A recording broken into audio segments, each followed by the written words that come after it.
Hey everyone, it's Daniel here from InfoRest. Hope you're all doing well. Let's talk about a decoupling that's happening between the bond market and the stock market. We're seeing that the stock market and the bond market are now having very different views, even though previously when we looked at 2022, the stock market was following the bond market because the bond market was selling off on higher rates and the stock market also was selling off due to higher rates and higher yields and bonds because of all this tightening fears. Now 2023, we see complete difference here where the stock market has been rallying, the bond market tad bit, but now we're seeing some selling in the bond market, and we have this decoupling happening where you're having the stock market moving in its own direction, having its own mind, completely ignoring what the Fed is saying, what the FOMC members are saying when it comes to fighting inflation, and most importantly, what the bond market is signaling. When you're seeing selling in the bond market, it does tell you that you are getting some sort of signal that higher yield, or the bond market is pricing in higher yields, higher rates to come from the Fed. So who do you listen here? Do you listen to the stock market? Do you listen to the bond market? I mean, gun to my head, if I had a choice, I'm more inclined to follow the bond market and listen to them because you have more institution traders there rather than retail.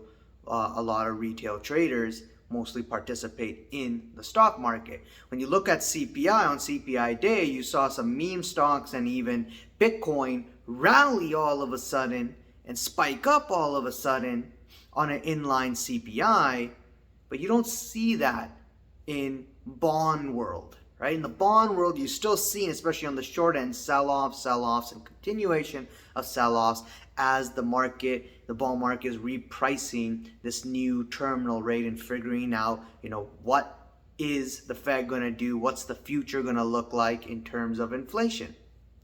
Well, if you take back history, inflation, look at 1970s, 1980s, especially during that time when there was really red hot inflation, we saw inflation peak twice, right? We saw these kind of big moves where we went up and then came down, and then inflation spiked again, and then the Fed had to follow by attacking with higher rates. So could we see the same thing in this year, in 2024 and onwards? Possible.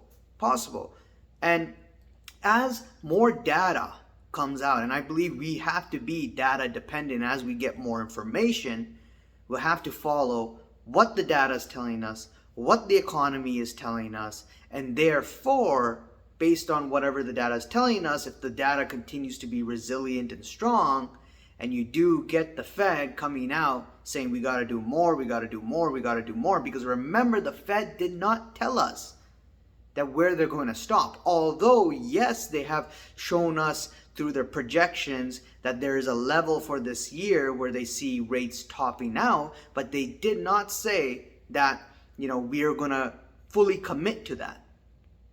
So that can change. It could be a pivot from a pivot. Right? Bank of Canada, who already started the pivot, which is the pause, could pivot from their previous pivot, which is going back to raising rates again.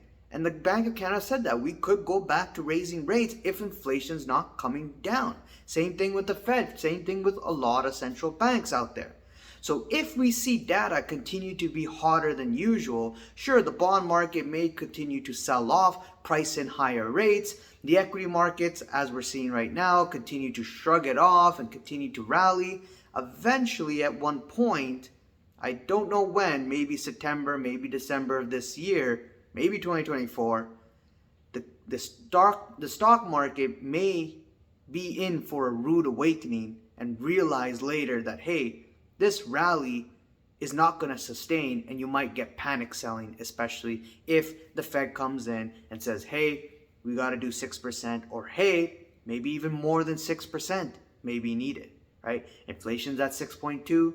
If inflation doesn't get lower than 6.2, or if it hovers around 6.2, then guess what? According to the Taylor rule, Got to bring rates above 6.2%.